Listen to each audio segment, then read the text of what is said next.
સુરતમાં વર્ષ 2009માં થયેલ હત્યાને અંજામ આપી છેલ્લા 15 વર્ષથી નાસ્તા ફરતા આરોપીને પાંડેસરા પોલીસે મજૂરનો વેશ ધારણ કરી પકડી પાડ્યો છે. પોલીસ કમિશનર અનુપમસિંહ ગેહલોત તથા અધિક પોલીસ કમિશનર કે.એન. ડામોરે સુરત શહેરમાં ભૂતકાળમાં બનેલ લૂંટ, ધાડ, મર્ડર જેવા ગંભીર ગુનામાં નાસ્તા ફરતા આરોપીઓને શોધી કાઢવા પાંડેસરા પોલીસને સૂચના આપી હતી.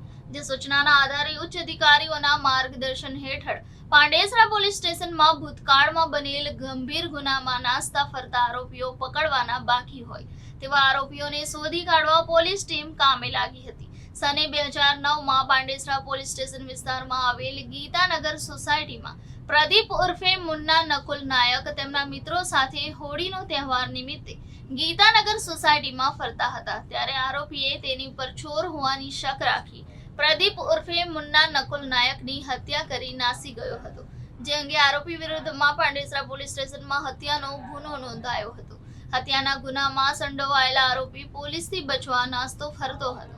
છેલ્લા 15 વર્ષથી આરોપી પોલીસને ચકમો આપીને ફરાર હતો.